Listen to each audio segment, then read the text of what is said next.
Hello everyone, it's me, your old pal Max West again. I thought I'd show you some more handy tools for drawing cartoons.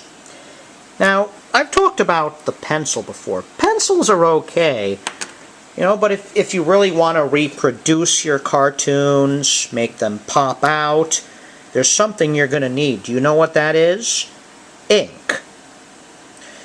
Now, ink comes from pens. Some of you prefer to use perhaps various types of pens like these.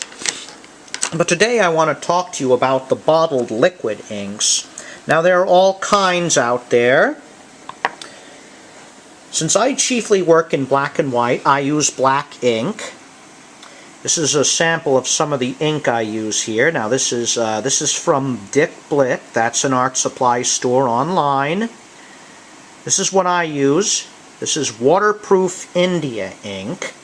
Now you got to make sure it says waterproof, because once it dries, once it's completely dry, you can erase over it and such without smearing and making a mess.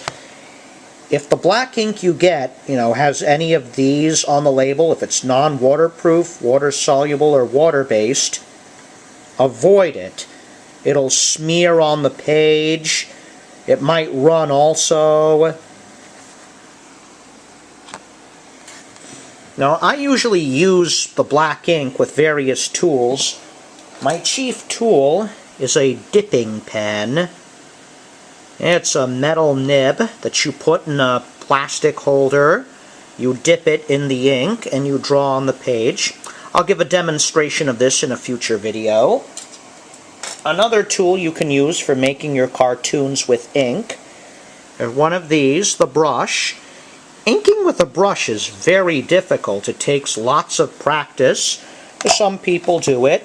Jack Kirby from Marvel Comics inked with a brush, as did Walt Kelly, who drew the newspaper comic strip Pogo. Jeff Smith of Bone works with brushes, as did Bill Watterson of Calvin and Hobbes. Okay.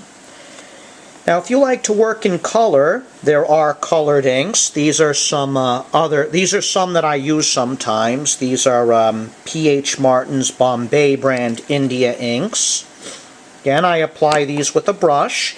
There's also acrylic ink. This comes in black as well as many other colors. And it has, it's named that for a reason, because once it's dry, just like acrylic paint, it's completely insoluble, so you don't have to worry about it running or messing up if you get it wet again. You can even draw over it. If that's something you'd like to try, that's worth checking out. In a future video, I'm going to show more about these. I'll show myself demonstrating them. Oh yes, one more thing. I'll show you some proof of how crisp and clean an ink cartoon looks like. This is a finished comic strip from my webcomic, Poison Ivy Gulch. The link is in the description below.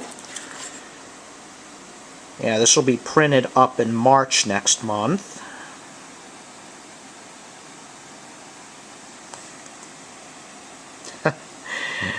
Yeah, look how crisp and clean those lines are. They just pop out at you, don't they? Well, that's it for now. Like this video, be sure to hit subscribe, check out my links below to my other works.